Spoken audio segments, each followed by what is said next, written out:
All right, our next speaker is Abi Reiland. Let's give her a big round of applause.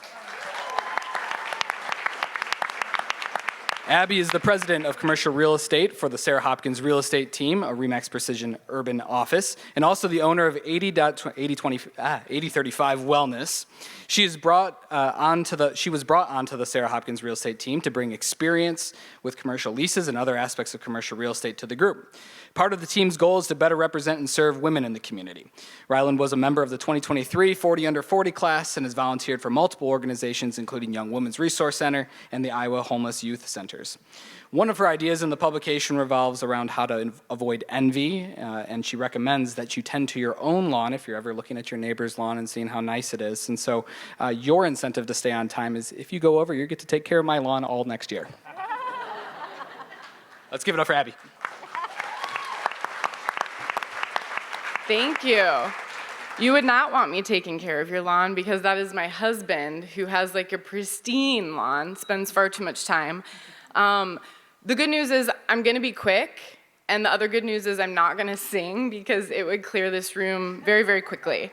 So first, good morning. Thank you so much. I'm very excited to be here. I'm not often a woman of few words, which my husband can very much attest to, but I had time coming up with what to talk to you about today. I waited until the very last minute. I finished my speech this morning. So here's the thing. I kept feeling this obligation to give some advice or like give a jewel of wisdom that everyone was going to take home and feel inspired and inspire brilliance and all this good stuff. And then I realized that this room is already full of a lot of brilliance and a lot of amazing greatness. And so I feel very underqualified to give any advice to you. So instead of doing that, I'm going to offer you a little bit of the self-reflection I did over the past month trying to come up with what I wanted to say. And we're going to go back in time to 1989.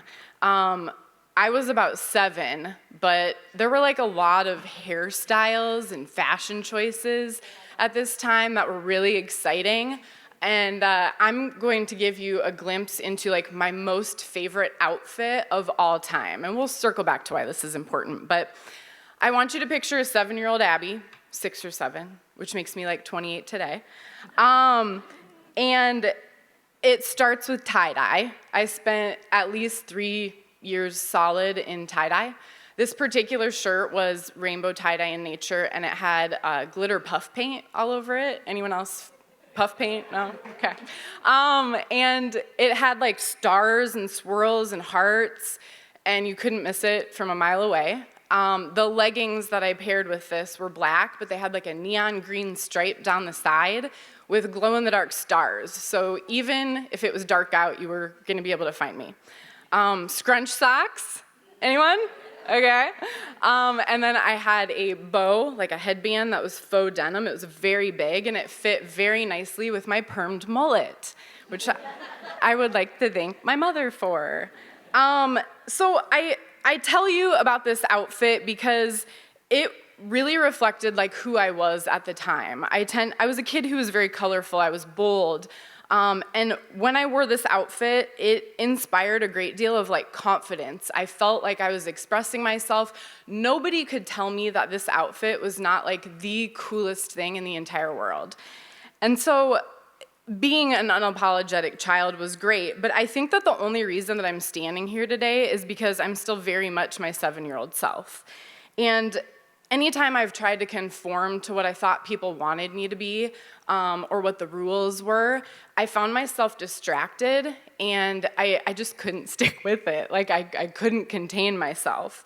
And so, although I've experienced many failures, ups and downs, sometimes the choices that I made didn't get me to where I wanted to go, but the good news was that I did things kind of my way. And I think embracing that has really allowed me to focus on my unique goals and put all of my energy into that instead of trying to get somewhere by other people's preferences.